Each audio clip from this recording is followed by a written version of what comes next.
We are back with Estate Agency Mastery with a gentleman called Kieran. Now, if you don't know Kieran, he runs a really cool tool called Propalt, which is similar to your home search, your Spectre, etc.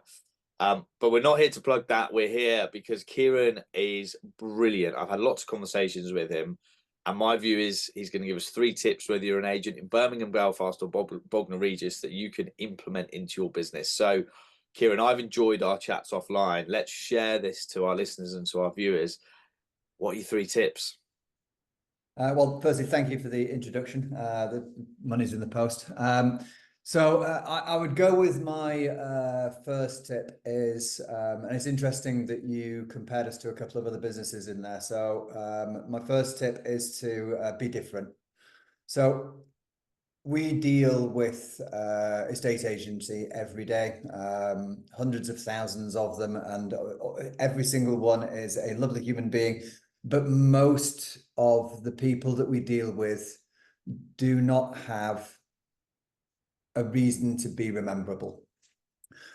So we are in a marketplace with, as you say, Spectre, home search et al. Most people remember us as the people who deal with landlords. So that's our USP. So how do you create? So if I'm an agent in Birmingham, listening to this, going, okay, makes sense to be different. How do I go and what can I go and do tomorrow to change or to be different or to double down on my niche?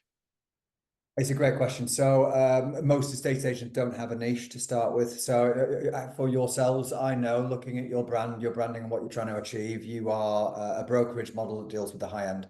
So if someone approached you and said, I want to sell my house at 100,000, it's probably not within your wheelhouse. Just a couple of interesting stats. So within each London borough, so each postcode in London has over 100 estate agents. The average person can remember no more than 3 agents. So if you think about the what's happening here, people move on average about every 9 to 10 years. If they used you last time, you've got about a 16% chance of being used again. So 84% of people who sell their house do not sell their house through the agent that moved them in. So you've got to do something in the meantime to make people think of you. We see an awful lot of marketing, as you can imagine, and quite a lot of it has the same messaging. And I'll give you some examples. So so an agent might say, I've been operating for 100 years. And that would be their USP, or what they think is their USP. The fact is that I wasn't alive for half of that, so I don't really care. All I care about is what you're going to do for me now. So when you look at what you prepare marketing wise, I would encourage you to go to your competition, have a look at their marketing. Is yours any different? What are you promising that is different from your competition? What are you adding in terms of value to the person that you're about to go and say, can I look after your prized asset, the number one thing that you own in your life? Okay. So just listen to that then, Kieran. So what we're saying is do a competitor analysis, work out what they're missing, make sure that your niche covers what they're missing. So let's say I put out a load of marketing now, right? I'm an agency down in Bognor Regis, spending a couple of grand a month on, say, direct mail and leaflets and this, that, and the other, right? I do a bit of pay-per-click. With all your experience and working with, I think you said you've got 2,000 agencies you work with now. What hooks can I put on there? Give us some gold, right, in the content. What can I do that isn't free valuation on your street? What's the best stuff you've seen? Free valuation is pretty much bland wallpaper, right? And there's been a lot of talk about this over the last sort of 10 years or so. That the tools have moved on from free valuation. So I'll give you the number one scenario that you can do for your marketplace, and it's off-market searching. So marketing works best when people don't think it's marketing. So there's a lot of cases out there in the UK right now where people would enter a marketplace but can't find a house themselves. There's tools available out there where one of them is a couple of others where you can narrow down a marketplace to be able to search for someone's new home. Okay. What it enables you to do is to get free marketing into the homes of people who might not necessarily be on the marketplace right now, but thinking about it. In terms of you as a brand, doing an off-market searching service means that you're going to contact people who are thinking about estate agency. And this is the pub conversation, right? When you go down the pub and you say, which estate agents do you use? I'm thinking about moving house. The one that'll get recommended is not the guy who has a high street presence or sends a letter once every year. It's those differentiating services, right? So you might think, me and you might go for a pint, because I might go, do you know what? I actually got a letter from someone saying, if you're thinking of moving, we've got people within the region. I need houses like this. It's 4-bed because I've got a buyer for them. So think about the stuff that you can do differently from the agents that are on your street, but also within your marketing, go through your marketing with a fine-tooth comb. Does it talk about you, or does it talk about your buyer? So telling someone, I can do this for you, is not interesting.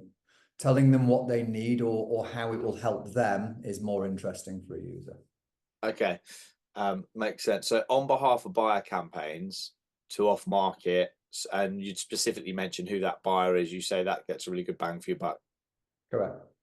So there's a couple of case studies on our website.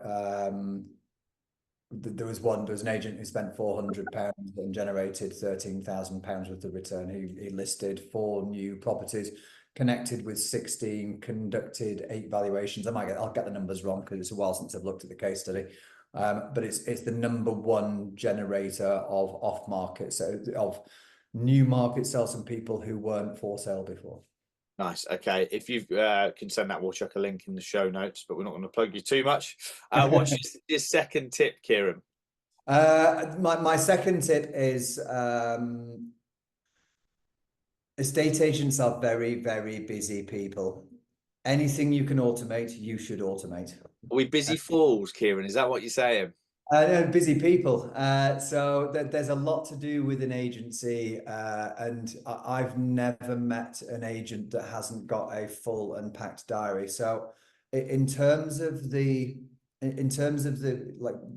working hours of a day, what we're encouraging people to do is to look at the amount of tasks that you do that you're able to hand off.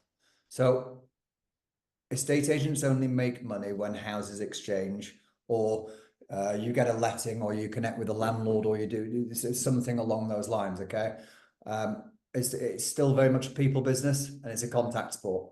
So think about this in an agency, right? If you say, and I'll give you a specific example. So coloured envelopes. So some people say, I send coloured envelopes because it makes a difference. And you say, well, how much of a difference does it make? Well, I get more from them. How much more do you get? Well, I think I get some. People tell me they like them. And then you go through the analysis and you have a look at actually what they're doing, and you go, how long did it take to write those envelopes? 4 hours. So they spent 4 hours on a Friday afternoon sort of handwriting envelopes and then not measuring the return on that 4 hours. If you look at what they're paying themselves, what they've actually done is spent, and they'll go, I've spent £100 on stamps. No, you spent an afternoon that you could have made 100 phone calls to 100 vendors that are already on the market with others, or maybe within your CRM. If you're paying yourself, I don't know, £100 an hour, you just wasted £400. Yeah. So is there any measurability to what you've just done and how you spend your time? The most successful people I've met are religious with their time, and it's having the high value tasks, identifying what they are and repeating them, that makes people win. It's so true, right? So I could talk for hours on this as well. It's a great point. Is what is a non-value added task that you can leverage to someone else, either tech or say a secretary or whatever else, and what is really important. What I tend to find, and for me, the number 1 thing, the most important thing you're doing as an estate agent is lead generation. And a Yeah. lot of agents go to me, oh, that's not, you need to be servicing the client and being world class. I agree, but if you've got no leads, you've got no one to service. So that's the number one thing. Then what I'll often see is agents go, I'm so busy offering this world class service, I can't focus on my lead generation. In 3 months' time, they go, pardon my French, shit, I've got no freaking properties to put on the market. So then they divert all their attention away from lead generation and take their eyes off the sales funnel. And for me, it's like, what can I do? What are the most important things that I can do?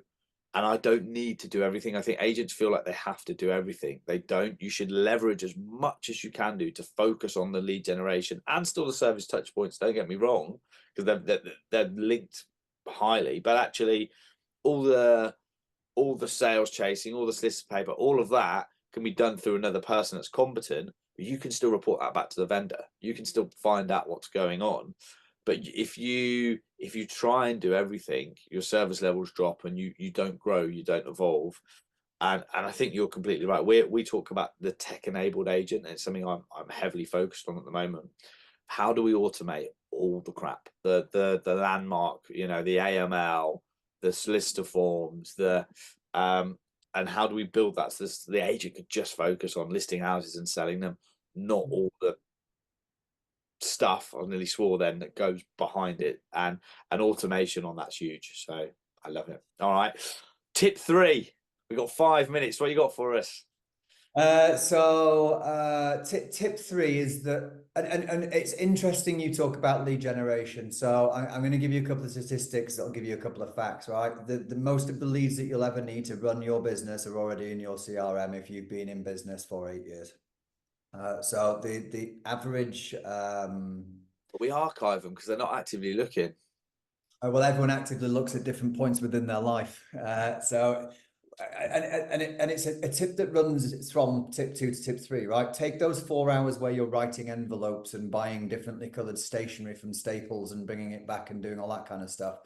And then have a look through your marketplace and how many people moved 8 years ago. So 84% of movers who moved into a house will not use the agent that moved them into the house to sell the house next time around. There's a very similar, so I mentioned at the start of this, we're very heavily invested in the lettings world. So we monitor the property stocks of 302,000 landlords, about 2 million titles, what they buy, what they sell, who they use. And it's fascinating. So the average landlord will use at least 3 estate agents. So when we talk about the average landlord, they own around 10 properties. They'll use 3 agents for that. The usage rate for so I mentioned that 84% when I'm going to say a normal person, but a normal vendor, when they buy and sell a house, it's 84%. It's actually less when a landlord buys a property from an estate agent. So that old question, what are you buying this for? Are you buying it for buy to let? They will never tell you that they're buying it for a buy to let. And the reason being is that they know that if they tell you they're a landlord, they're not getting out of the office for at least 3 hours. You're going to lock the doors.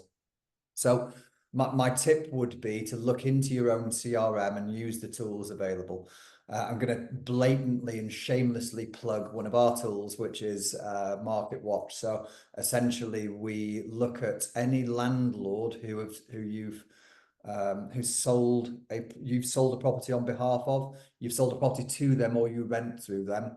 We look at their entire property stock and give you the key dates within their portfolio where stuff's coming back to market, and also we watch what's happening with the entire marketplace to see what's coming back.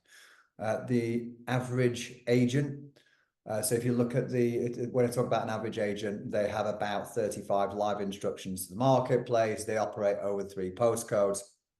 They lose about £16,000 of the potential fee value per month with people in there, people that are already sat within their CRM doing things with other agents.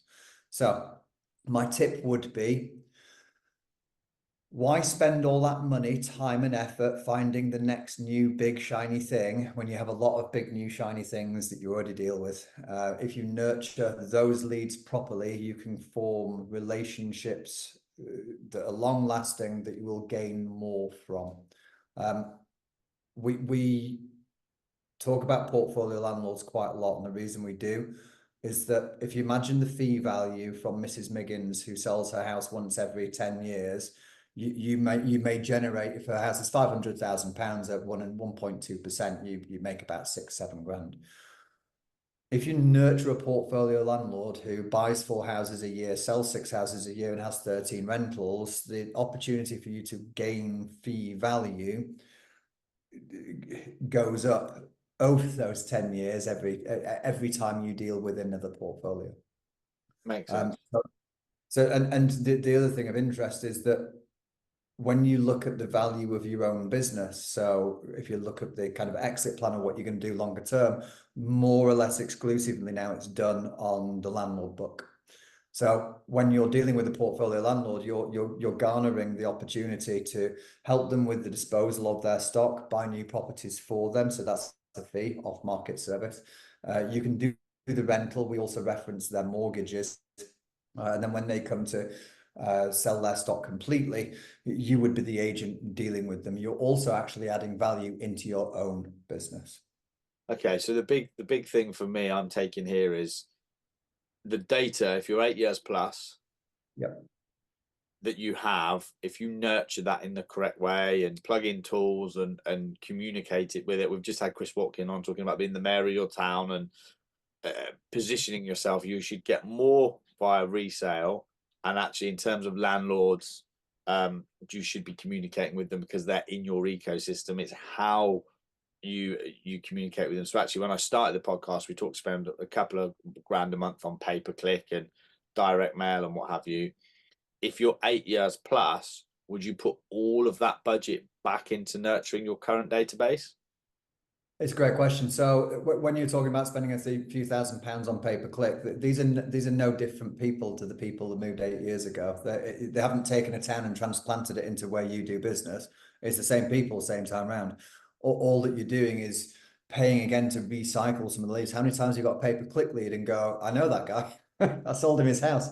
So if you think about the activation of things and how they happen, and going back to the automation stuff, right? There is systems out there. We are one of them that can predict when they're going to come back to market. So we can start to upweight campaigns around those times for them. We can also ping you a quick message. As soon as we see them entering the house, we see Chris Buckler is selling this property. You move them in. It's a phone call. You may have missed it first time round, but you can nurture that lead through. You've got about 12-week cycle before he sells. If he fails to sell, you should be the next person through the door. Nice. All right. Well, you've had a little plug there. We'll put a link to your stuff in the show notes. Thank you, Kieran. You've been brilliant. You've said some stuff that is definitely connected with me and hopefully our listeners as well. Thank you so much. No problem. Thank you for having me on.